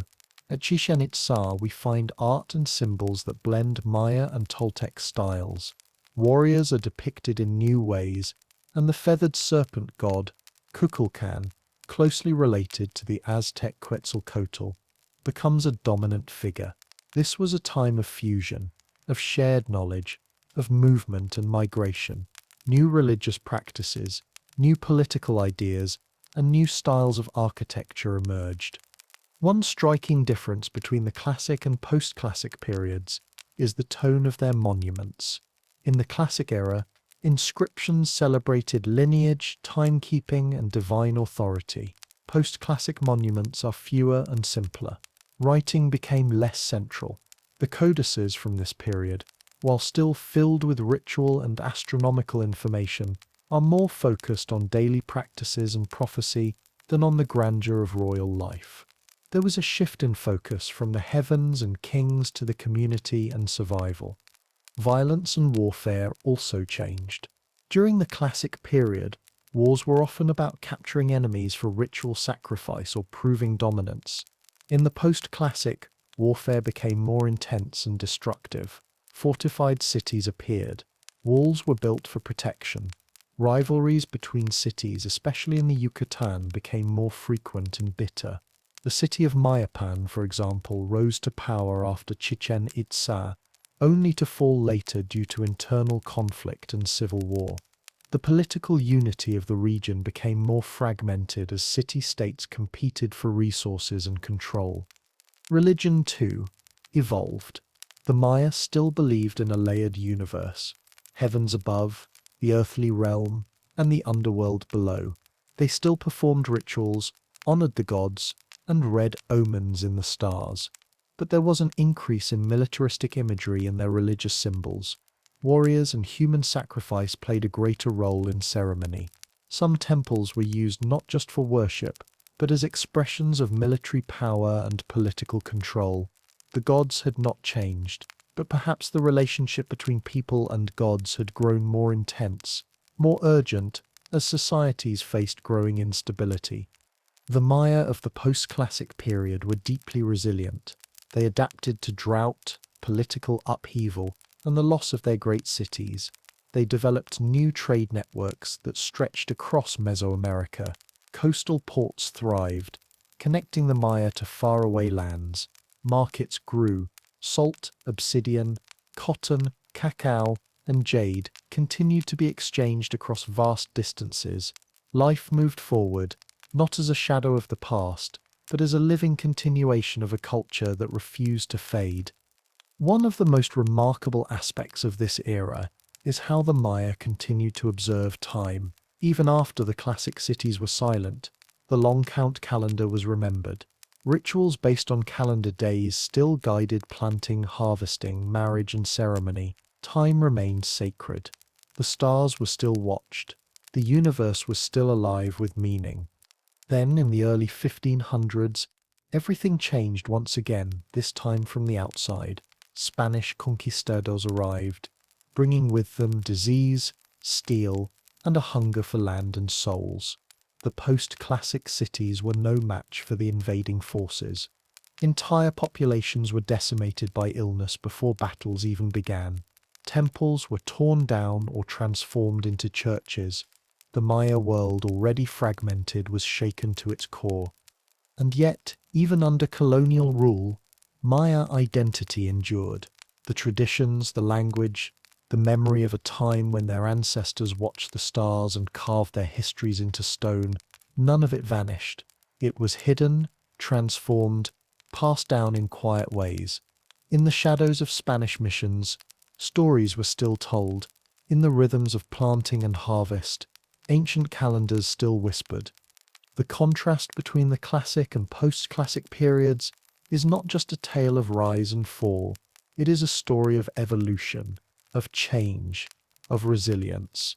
The classic Maya gave the world soaring cities, cosmic knowledge, and artistic beauty. The post-classic Maya gave us survival, adaptation, and endurance through hardship. Each era holds its own form of brilliance. As we close our eyes and drift into sleep, we can imagine both worlds. The elegance of classic temples glowing in the morning sun, their steps echoing with sacred chants, and the bustling markets of the post-classic cities, filled with traders, children, and the soft murmur of life continuing. Despite the odds, both are part of the same tapestry. Both are echoes of the same heart. The Maya did not fade. They transformed from astronomers to warriors, from kings to councils, from stone carvers to merchants. They walked many paths, and in every path they carried their story, a story written in stars, carved in stone, and kept alive in the silence of the jungle. Tonight, as you listen to the quiet rise and fall of breath, remember the people who lived in harmony with time, who built cities with the sky in mind, who watched the cycles of sun and moon not as distant things, but as companions. Let the rhythm of their story rock you gently to rest, for their journey through time is not over, and neither is ours. In the deep stillness of the jungle, where the trees now reclaim the stone ruins and vines curl around ancient steps, there lies a story not just of kings and pyramids, but of nature itself. It is the story of a people who lived in harmony with the rhythms of the sky and the cycles of the earth, a people whose survival depended on rain that fell softly from the clouds, whose cities blossomed under the blessings of the weather. For the Maya, time and nature were not separate forces, but sacred partners in the dance of life. And when that harmony broke, the consequences rippled through every part of their world. For centuries, the Maya observed the heavens with remarkable precision. They watched the sun rise and set, tracked the movements of Venus, and measured time in great cosmic cycles. Their temples were aligned with solstices and equinoxes. Their calendars were stunningly accurate. And yet, even with all their knowledge and rituals, there was one force they could not control: the changing moods of the climate itself. Scientific research in recent decades has revealed something hidden deep beneath the earth and stone, a long and severe drought that swept through the Maya lowlands during the very centuries when their great cities began to decline. This was no ordinary dry season. It was a slow, creeping dryness that settled over the land like an invisible shadow. Year by year, the rains came later, then weaker. Lakes began to shrink, reservoirs dried up, crops withered, and the ceremonies that once called down rain may have echoed into skies that refused to answer. Researchers began to uncover the truth by looking not at temples or artifacts, but at the layers of mud and stone beneath lakes and caves. In the still waters of ancient lakes near Maya cities, scientists extracted long tubes of sediment, each layer holding the memory of seasons long past. These sediment cores are like time capsules. They record changes in pollen, minerals, and moisture content, revealing whether the land was lush or dry, green or brown. And in many of these cores, something stood out, a sharp, unmistakable signature of drought, beginning around the late 8th century and continuing into the 10th. Inside the quiet darkness of caves, stalagmites, those slow-growing stone columns rising from cave floors, offered another kind of evidence. As water dripped from cave ceilings year after year, it left behind microscopic layers of mineral deposits. These layers contain chemical signatures that can tell us how wet or dry the region was at any given time, and what they revealed matched what was seen in the lakes: a long period of reduced rainfall, a climate shift that may have lasted for decades, long enough to test the limits of even the most sophisticated civilization. The Maya had built their world on the predictable return of rain. Their cities were masterpieces of adaptation, with reservoirs to store water during the dry season, systems of canals and catchments, and agricultural methods tailored to the tropical climate. But when the climate changed, when rain stopped falling as it once did, these systems began to fail. The lifeblood of the Maya world slowly dried up. Their agriculture, so advanced and productive during the Classic period, began to collapse under the strain. The Maya relied heavily on maize, beans, squash, and other crops that required regular watering.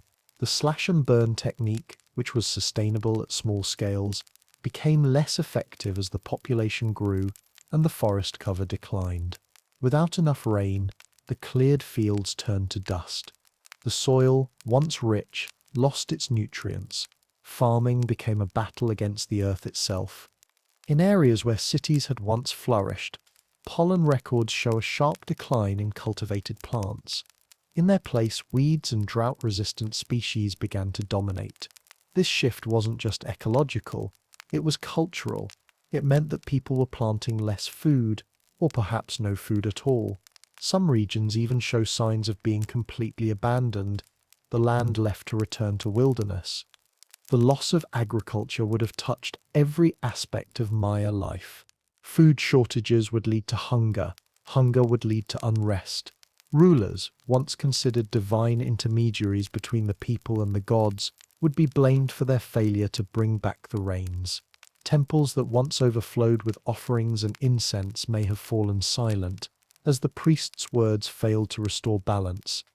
Water was even more precious than food. In many Maya cities there were no large rivers. The people depended entirely on the collection and careful storage of rainwater in natural and man-made reservoirs. Cities like Tikal had intricate systems of reservoirs, with channels to collect runoff from buildings and store it underground. But even these brilliant systems had limits. When the skies withheld their gift, the reservoirs could not replenish. The cisterns, once brimming with life, ran dry. In some sites, archaeologists have found reservoirs caked with layers of cracked clay and dead algae, signs of drought so severe that even the most sacred water sources could not survive. Without water, the entire urban structure collapsed. Ceremonies could not be held. Crops could not be irrigated. Daily life became an act of waiting for rain that did not come. This slow environmental breakdown may have forced people to leave the cities behind, not in panic or haste, but with a heavy understanding that the land could no longer sustain them. Families may have gathered their belongings and walked into the forest, seeking new places to farm or survive. Cities that once echoed with the voices of thousands became quiet. Construction halted. Temples remained unfinished. Ball courts sat unused, and the jungle began its patient work of reclaiming stone. Climate change, in this ancient context, was not caused by machines or industry, but by natural shifts in weather patterns, perhaps triggered by changes in ocean currents, volcanic activity, or solar radiation. But to the Maya, it may have seemed like the gods had turned away. Inscriptions from the final years of some cities become sparse. Dates stop being recorded. The ritual calendar, once followed with precision, falls out of sync. It is as if the people lost faith in time itself. Some cities tried to adapt. In the northern Yucatan, where drought was less severe, new centers of power emerged. Chichen Itzá, for example, flourished for a time during the post-classic period, perhaps because it had access to cenotes, natural sinkholes, that held water even in dry seasons. These cities may have welcomed migrants from the south, or at least absorbed the cultural remnants of collapsed cities, but even these centers would eventually feel the weight of environmental stress. In the face of climate-driven decline, some communities may have turned inward, simplifying their lives, abandoning the grand rituals and elite ceremonies of the past. Others may have fought over scarce resources. Evidence from some regions suggests increasing violence. Cities burning, palaces looted, monuments defaced. Climate change didn't just dry up the rivers. It may have dried up the bonds that held society together. And yet, through it all, the Maya did not disappear. Even as their cities fell silent, the people endured. They adapted, moved, and changed. Some retreated to smaller villages in the highlands, others integrated with different cultures or built new forms of community. Their languages survived. Their traditions continued, often in hidden ways passed down in families, whispered in forests, protected in mountains. Today, when we stand among the ruins of their once great cities, it is easy to see the stone and forget the rain. But the truth is that water shaped every stone. Rain gave rise to greatness, and its absence reshaped it all. Climate change, subtle and slow, was the invisible hand behind a transformation that took centuries to unfold. Modern science continues to trace this journey, with each core sample from a lake bed, each measurement from a stalagmite. We learn a little more about how the past responds to climate. It is a quiet lesson, a reminder that nature, though patient, is powerful, that the rise of cities depends not only on kings and builders, but on clouds and rivers, and that even the most advanced societies must live in balance with the world around them. As we rest now with eyes growing heavy and thoughts slowing to a soft drift, we can imagine the final rain before the long drought. The last time the water filled the reservoirs. The final planting in a field that would soon turn dry and silent. And we can remember the people, priests looking to the sky, farmers scanning the horizon, families gathering beneath the trees, hoping, waiting, praying for the clouds to return. Their story is not one of failure. It is a story of life lived close to the land, a story of brilliance, resilience, and deep respect for the rhythms of the earth. And though the rains may have stopped for a time, the memory of the Maya flows on, quiet as a stream, steady as a heartbeat beneath the soil.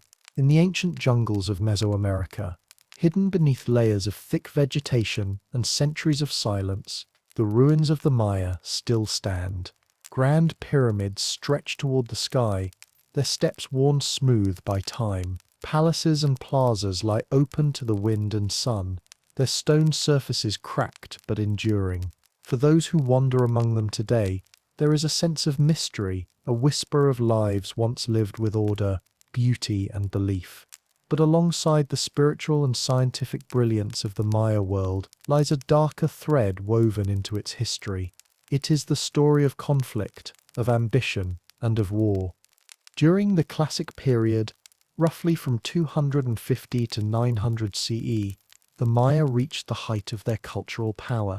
Their cities expanded, their temples reached for the heavens, and their astronomers tracked the stars with remarkable precision. Kings ruled from vast palaces, and scribes recorded their deeds on stone monuments and in painted codices. But as the centuries passed, something began to shift. The balance that once held Maya society together started to falter, and into the cracks of that fading harmony crept the rising drumbeat of warfare. At first, Maya warfare was highly ritualized. It was not just a clash of weapons, but a sacred act meant to please the gods. Battles were fought to capture prisoners for sacrifice, to demonstrate power, or to settle disputes between rival city-states.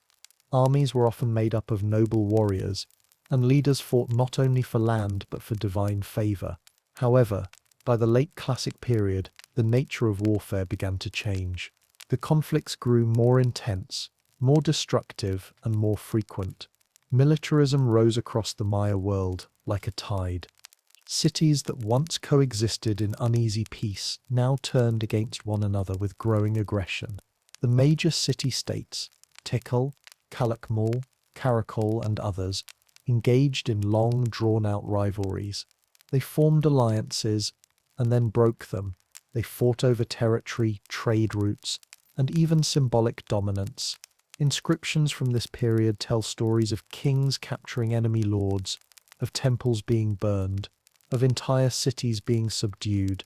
Warfare became a tool of politics, a way to gain control, to prove strength, and to shake the foundations of rival powers. Archaeological evidence from the period supports this transformation. Fortifications appear around once open cities. Defensive walls, ditches, and guard towers suggest that people no longer felt secure. Burn layers found in ruins tell of buildings deliberately destroyed by fire. Skeletons uncovered in mass graves show signs of trauma. Blades striking bone, arrows piercing skulls, temples once sacred places of worship, bear marks of defacement. Stone stelae with royal names have been smashed, erased, or left incomplete. These are not the signs of peaceful decline. These are the echoes of civil strife. The rise of militarism also affected the very structure of Maya society. Kings who had once served as mediators between the people and the gods increasingly became warlords. Their legitimacy was no longer just tied to sacred rituals or divine lineage, but to their success on the battlefield. Victories were glorified, while defeats led to public humiliation or even ritual execution. The imagery in Maya art reflects this shift. Murals and carvings once filled with celestial symbolism now showed warriors in elaborate dress, holding bound captives standing over conquered cities. War had become a central theme of Maya identity. This growing emphasis on military power strained the delicate web of alliances that had once connected the many Maya cities. Diplomacy gave way to conquest. Marriage alliances, once used to bind cities together, began to unravel under the pressure of shifting loyalties. Trade routes, which had carried goods and ideas across vast distances, became targets. Cities blocked access to roads, imposed tolls, or seized trading posts. The flow of goods, jade, obsidian, cacao, salt, slowed, then stopped in some regions. Economies weakened, merchants became vulnerable, and with trade fractured, cities became more isolated and self-reliant, often to their detriment. Civil wars broke out within cities as well. In some regions, noble families turned against each other, each claiming rightful rule. Power struggles within royal courts led to assassinations and coups. Rival factions destroyed monuments of their predecessors in acts of political erasure. These internal conflicts made cities more vulnerable to outside attack, setting off a cycle of violence that deepened with each generation. No longer was war something that happened at the edge of civilization. It now pulsed through its very heart. As militarism spread, so too did instability. The psychological toll of constant conflict left its mark. Common people who once lived under the watchful eyes of their rulers and gods found themselves in a world more unpredictable and violent. Fields were abandoned during times of siege. Farmers fled the countryside. Cities shrank not just from hunger or drought, but from fear. Entire populations may have migrated, leaving behind the great plazas and temples to crumble under the weight of memory and moss. In some regions, the very rituals that had once symbolized divine order turned toward darker expressions. Human sacrifice became more frequent. The gods were no longer simply protectors. They were seen as hungry, demanding. Rulers offered blood to bring back the rain, to ensure victory in war, to hold power. The sacred became entangled with the brutal, and as the needs of war drained resources, the investments in public works, education, and cultural achievement declined. The cities became more about survival and domination than enlightenment and wonder. Yet, through all of this, the Maya did not lose their ingenuity. In the face of war and breakdown, they continued to adapt. Some cities moved deeper into defensive landscapes, hilltops, caves, islands. Others reinforced alliances with neighboring groups, or shifted their economies to rely less on long-distance trade. But even these adjustments could not fully stop the unraveling. When the bonds between cities frayed, when kings fell and trade slowed, the Maya world entered a long twilight. By the end of the Classic period, many of the great southern lowland cities were abandoned, not destroyed in a single cataclysm, but gradually emptied, worn down by years of war, hunger, and spiritual crisis. The people moved elsewhere into smaller villages, into the highlands, or into the northern Yucatan, where new cities like Chichen Itzá would rise for a time. The Maya civilization had not ended, but it had transformed, and war had been one of the agents of that transformation. In the silence that followed, the jungle crept in. Trees grew where ball courts once rang with cheers. Roots pushed through palace floors. The monuments of kings stood alone beneath the sun, their stories fading with the wind and rain. Yet even in this quiet, the memory of conflict lingered in the broken stelae, the buried weapons, the shattered walls. The past had not vanished. It had simply gone to sleep. Today, as archaeologists piece together the evidence, we see a civilization not only of science and beauty, but also of struggle and ambition. The Maya were human, after all. They dreamed and built, ruled and worshipped. But they also fought, competed and broke their own alliances. Their greatness lay not in perfection, but in the richness of their complexity. Warfare and civil strife remind us that no civilization exists in peace forever. Tensions build. Leaders make choices. People respond with hope or fear. The Maya, with all their knowledge and creativity, still found themselves caught in cycles of violence. Their story is both inspiring and cautionary, a reminder that human conflict, when left unchecked, can unmake even the most brilliant achievements. As we lie in the quiet, letting our thoughts drift like mist through the forest, we can imagine those ancient days, the sound of conch shells calling warriors to arms, the flicker of torchlight on carved walls, the heavy silence after battle. We can picture a scribe, seated in a stone chamber, carving the final lines of a king's reign, knowing perhaps that no one would come after to finish the tale. And then we see the forest return, the birds nesting in abandoned towers, the rain washing clean the blood of war, the earth reclaiming what had been taken.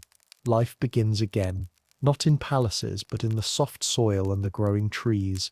The Maya story does not end in violence. It ends in quiet transformation, a world rebuilt from the roots.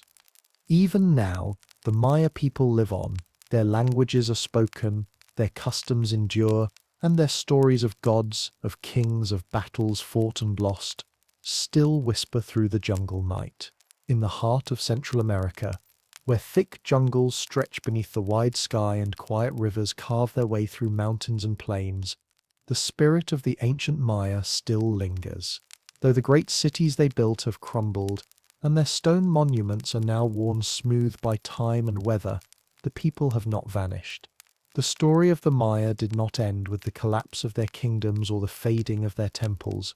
It continues in whispered prayers, spoken words, quiet customs and family names, for the Maya live on, not only in the ruins they left behind, but in the living faces of their descendants. In countries like Guatemala, Mexico, Belize, Honduras and El Salvador, millions of people today are descendants of the ancient Maya. They carry in their bloodlines the legacy of a civilization that once charted the stars, carved stories in stone, and built pyramids to touch the heavens. These communities, though shaped by the centuries that followed conquest and colonization, still hold fast to many of their ancestral traditions. The threads of the past remain woven into daily life. Walk through the highland villages of Guatemala, and you will hear the melodies of the Mayan languages still spoken. There are over 20 different Mayan languages used today, from Quichés to Yucatec, Mam to Cucuchi. These are not relics. They are living tongues, used in homes, in markets, in schools.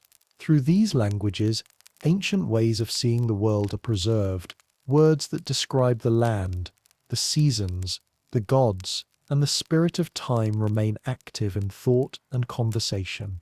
Language is a vessel for memory, and for the Maya, it continues to carry the echoes of 1,000 years. In the homes of these communities, traditional clothing is still worn with pride.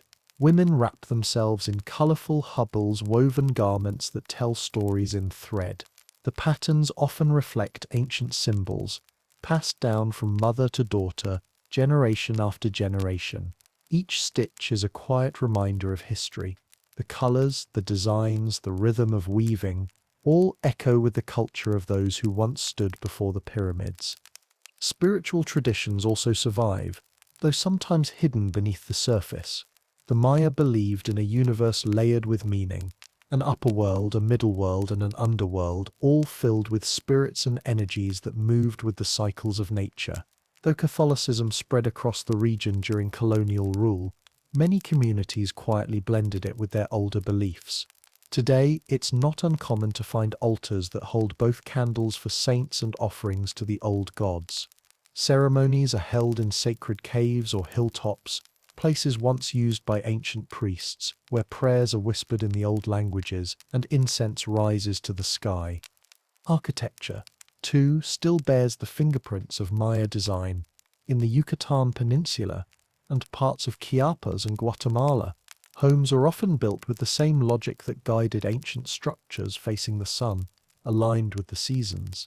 Though made with modern materials, the spirit of harmony with nature remains, and in the great cities the old temples and palaces have left more than just stone behind.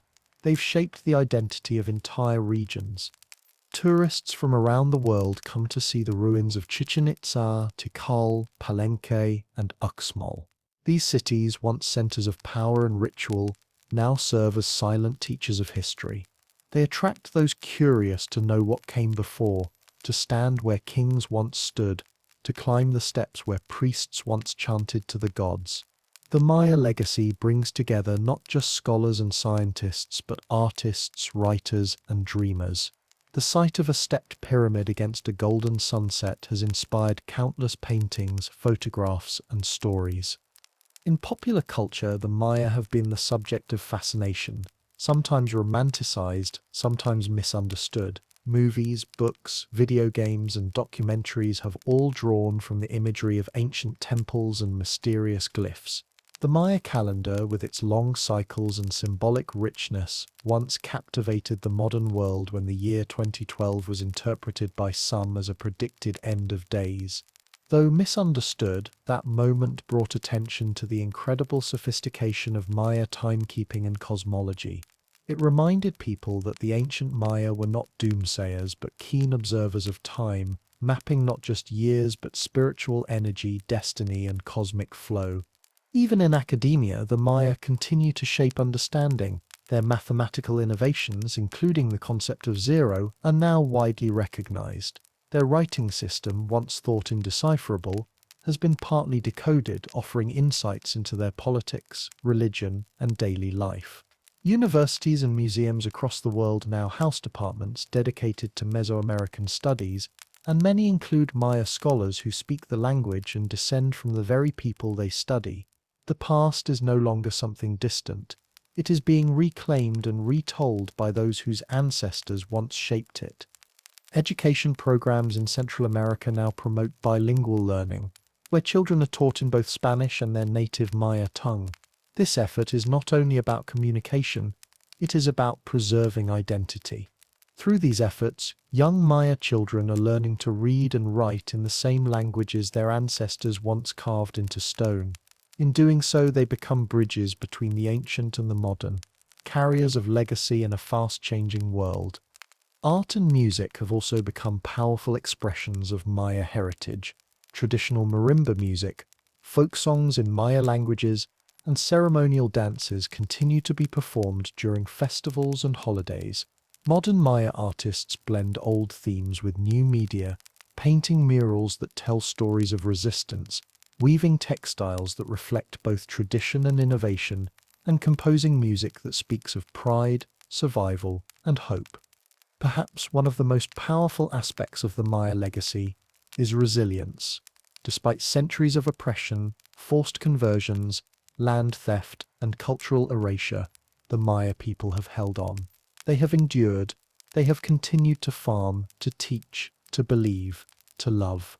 Their story is not just about what they created long ago, it is about what they still create every day in the face of struggle.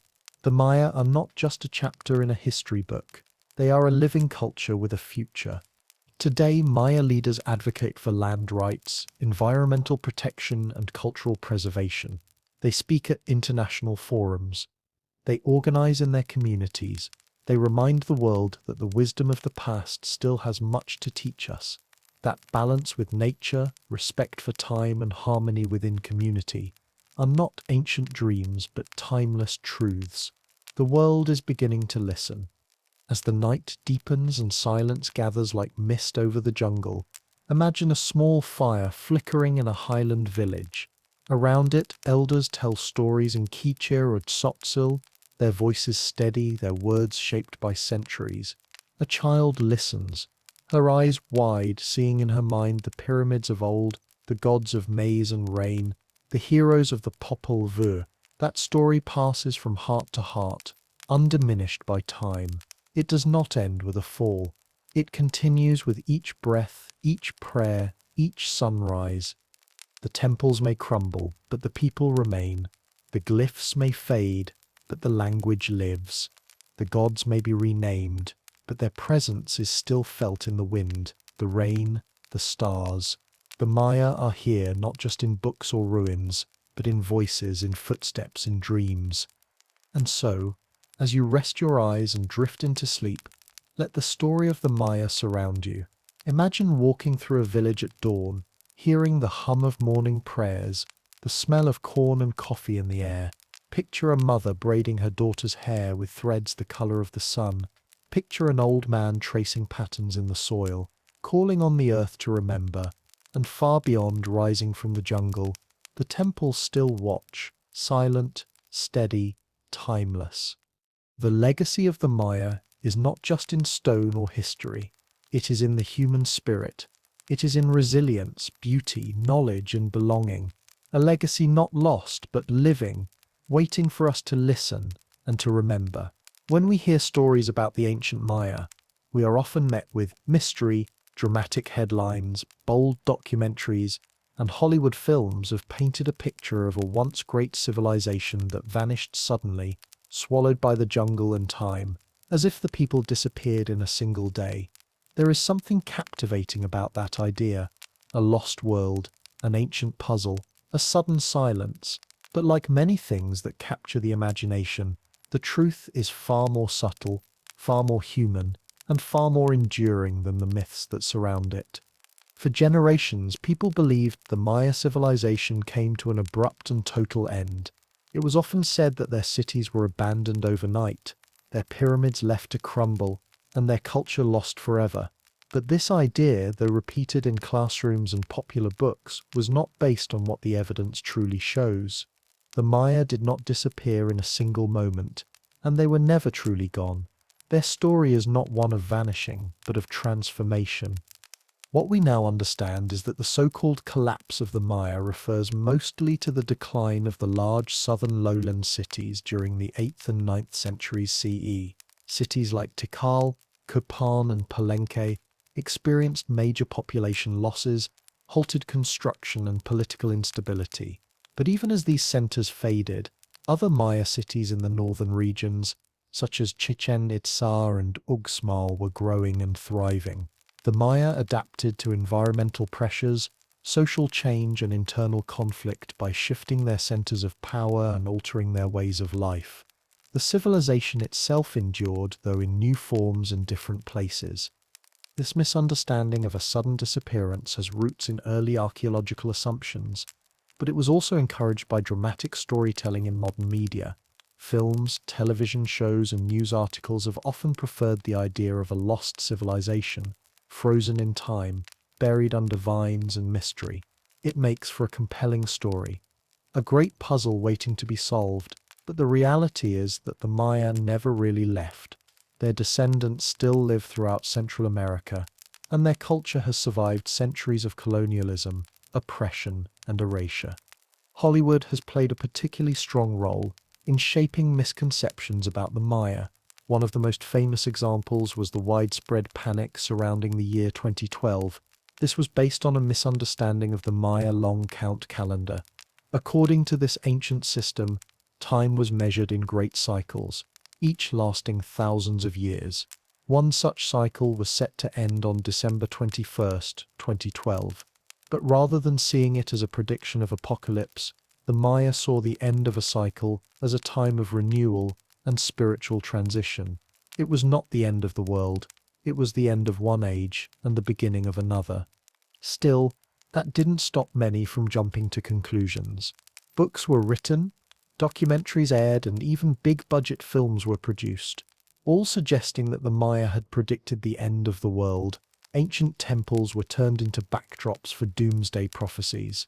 The Maya calendar was misrepresented, stripped of its complexity and symbolism, and turned into a countdown to disaster. For the Maya people themselves, many of whom still use traditional calendars in their daily lives, It was a strange and painful distortion of their heritage.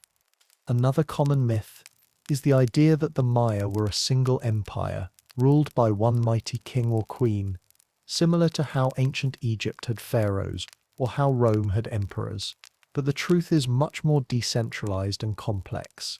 The Maya civilization was not one kingdom, but a web of many independent city-states. Each city had its own ruler, its own court, its own gods, and its own way of doing things. Cities like Tikal, Calakmul, Copan, and Karakol were powerful in their own regions, and sometimes formed alliances or went to war with each other. There was no singular Maya capital, no emperor who ruled over all. This independence was both a strength and a vulnerability. The diversity among Maya city-states meant that different regions could flourish even when others declined. It also meant that political rivalries could grow into full conflicts, as one city tried to dominate another. The lack of centralized control likely contributed to instability during difficult times, especially when resources became scarce or droughts struck the land. Still, this system also allowed for a rich variety of art, language, and architecture. Each city had its own identity, its own rhythm, and its own story. The image of the Maya as bloodthirsty or obsessed with human sacrifice is another myth that has often been exaggerated. While it is true that sacrifice played a role in Maya religion, particularly among the ruling class and in times of great need, it was not the central obsession that modern portrayals sometimes suggest. Rituals were deeply symbolic and spiritual. Sacrifice was seen as an offering to the gods, a way to maintain cosmic balance, especially when requesting rain or success in war. But it was just one part of a much broader and more nuanced belief system, one filled with respect for nature, the stars, and ancestral spirits. Often Hollywood depictions turn the Maya into caricatures, barely human, silent, violent, and lost. These portrayals strip away the sophistication of their writing, the complexity of their math and science, the artistry of their sculpture and ceramics, and the poetry of their worldview. They turn a living, breathing civilization into a mystery box, a prop for fantasy or horror. But the truth is more beautiful than any fiction. The Maya built cities aligned with the stars. They tracked eclipses, recorded the movements of planets, and understood time in ways that modern people are still learning to appreciate. They developed one of the most sophisticated writing systems in the ancient world, with glyphs that told stories of love, war, power, and belief. They created art with fine detail and architecture with awe-inspiring precision, and they passed down knowledge through generations, not only through books but through song, prayer, and memory. Even today, these traditions continue. The Maya people live in Guatemala, Mexico, Belize, Honduras, and beyond. They speak their ancestral languages, wear traditional clothing, and celebrate festivals that blend ancient and modern beliefs. They are not ghosts of a vanished past. They are neighbors, teachers, farmers, artists, and leaders. Their identity has changed and adapted over time, but it has not disappeared. Another misconception is the idea that the jungle swallowed the Maya cities because they were abandoned and forgotten. While it's true that many great cities were left behind as populations migrated, these places were not forgotten by the local Maya communities. In many cases, the ruins remained sacred. Stories were told about them, ceremonies were held nearby, and the spirits of the ancestors were believed to reside in those stone walls. The forest did not erase the past. It protected it. And when explorers and archaeologists finally began to uncover the ruins, it was often local Maya guides who led them there. The language of mystery can be powerful. People enjoy the idea of lost civilizations, hidden temples, and ancient secrets. But sometimes that language erases the humanity of those who built these places. The Maya were not a mystery to themselves. They lived full lives with love and laughter, with sorrow and prayer. They worked the land, studied the sky, cared for their families, and built communities that lasted for centuries. They were not just a puzzle to be solved, they were people. Today, with the help of Maya scholars, historians, and community leaders, Many of these myths are being gently corrected. Schools and museums are telling more accurate stories. Books are being written not just about the Maya, but by them. The descendants of this ancient civilization are speaking for themselves, reclaiming their past and shaping their future. It's a process of healing, of recognition, and of truth. As we drift into sleep, it's comforting to remember that not everything old is lost, that even when myths take hold, the truth has a way of surviving. The Maya civilization was not one moment. It was thousands of years, across hundreds of places, in the hearts of millions of people, and it still lives on today. Imagine now the soft light of the morning sun brushing against the stone face of a temple. The jungle stirs, birds sing, a woman walks through a field, humming a song her grandmother taught her, spoken in the same language that once echoed in the halls of ancient palaces. Nearby, a child learns the old calendar, counting the sacred days, feeling the rhythm of time beneath his fingers. In another town, a weaver creates a pattern known to her ancestors, passed down through the threads of history. These are not the shadows of a forgotten people. These are the living echoes of a civilization that endures. So the next time someone speaks of a vanished Maya, or a city swallowed by time, remember that beneath the myths lies a deeper story. A story not of sudden disappearance, but of quiet continuity. A story not of loss, but of survival. The Maya are still here, watching the stars, tending the earth, telling their stories, and reminding us that history is not just something to study. It is something to feel, to honor, and to carry forward. In the quiet shadows of ancient stone cities, where vines now twist through stairways and birds nest in the corners of time-worn temples, the memory of a great civilization endures. Though centuries have passed since the last rulers sat on their thrones and the last sacred fires burned in their temples, the Maya continue to speak to us, not through loud declarations, but through the lingering echoes of wisdom carved into stone, whispered through language, and passed down in the songs of their descendants. The Maya never truly disappeared. They simply became part of the land they once ruled, a part of the very soil, sky, and silence that still surrounds us. The story of the Maya remains one of the most captivating and mysterious chapters in human history. Scholars and scientists continue to study the ruins of once majestic cities, the patterns of ancient glyphs, and the layers of soil that hide secrets beneath the jungle floor. Every new discovery, a broken monument, a ceremonial mask, a forgotten text, brings us a step closer to understanding who these people were and how they lived. Yet, despite all our learning, questions still remain. What truly caused the decline of the great classic cities? Why were temples abandoned? Why did once thriving centers fall silent? These questions linger not just because we seek historical knowledge, but because they strike something deeper, something universal. The Maya were not aliens, nor magical beings, nor vanished ghosts. They were human, and their challenges mirror our own. They faced droughts, political rivalries, shifting climates, and the demands of a growing population. They created beauty, fought wars, worshipped, traded, wrote, farmed, built, and dreamed. They reached heights of intelligence and complexity that still astonish us today, and yet they struggled too with the balance of their world. In this way, their story becomes not just theirs, but ours. Among the most enduring lessons from the Maya is the importance of environmental sustainability. As we study the collapse of many Maya cities, we see clear signs of ecological strain. Forests were cut down to make room for agriculture, temples, and homes. Fields were burned and used again and again until the soil could give no more.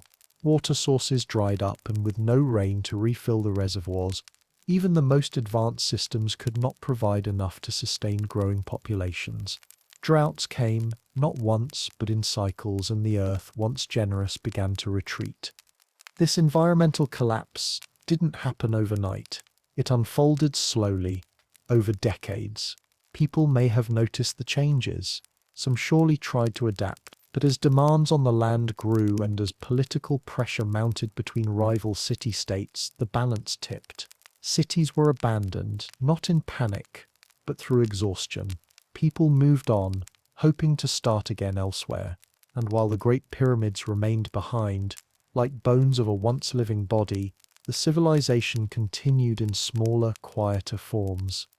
In today's world, we face many of the same challenges.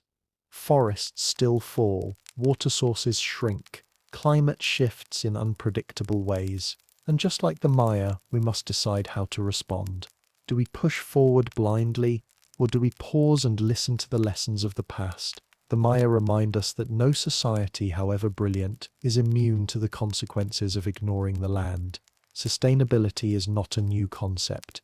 It is an ancient wisdom, one that, if heeded, can guide us toward a more balanced future. But it was not only nature that challenged the Maya. Their political systems too reveal patterns that feel all too familiar. Many city-states were locked in competition for power. Alliances were made and broken. Wars were waged. Rulers rose and fell, sometimes violently. Internal conflict weakened cities from within, while external threats loomed from without. And in this atmosphere of tension, it became difficult to plan for the future, to invest in the well-being of ordinary people, or to hold on to the spiritual foundations that once united the society. The Maya show us that even the most advanced societies can fracture under the weight of power struggles and division. Political stability, just like environmental balance, is something that must be nurtured with care. When leaders forget their duty to serve, when the few gain too much while the many have too little, when the ties of trust are broken, then even stone temples can fall. Yet, within this sobering truth lies hope. By remembering the mistakes of the past, we can choose a different path forward, one that honors cooperation, balance, and humility. Beyond the ruins, beyond the history books, lies perhaps the greatest lesson of all, the importance of remembering. The Maya were among the most brilliant cultures the world has ever known. Their writing system, one of the few fully developed scripts in the ancient Americas, recorded everything from astronomical data to poetic prayers. Their calendars tracked not just days but energy and destiny. Their architecture aligned with the stars. Their mathematics invented the concept of zero, and their understanding of the natural world was deeply connected to cycles and seasons. To forget such a people would be to lose a part of ourselves. Yet for a long time, the Maya were forgotten by the world beyond their borders. When colonizers arrived, they dismissed the ruins as relics of savages. They burned codices, outlawed languages, and forced people to hide their traditions. For centuries, the Maya were spoken of in the past tense, as if they no longer existed. But the Maya endured. In villages, in kitchens, in sacred groves, they kept their stories alive. They adapted, survived, and waited. Now, in the present day, there is a growing movement to reclaim and preserve Maya heritage. Scholars, many of them of Maya descent, are learning to read the glyphs of their ancestors. Communities are reviving ancient ceremonies. Artists are drawing from ancient themes to create new expressions of identity. Language schools are teaching children to speak the words of their grandparents. And in museums, universities, and quiet corners of the jungle, the Maya are being seen again, not as a vanished people, but as a living culture. Tourists walk through the ancient plazas, gaze up at pyramids, and feel awe. But the real wonder lies not in the stones, but in the lives behind them. The people who measured the stars and shaped them into temples. The families who farmed the land, celebrated the harvest, and sang songs to the rain. The elders who held knowledge in their memories, and the children who now carry it forward. The Maya were never just a story of the past. They are part of our shared human legacy, a legacy that calls us to remember, to respect, and to learn. As the night deepens and your eyes begin to grow heavy, let your mind drift back through the centuries. Imagine the forest quieting under moonlight.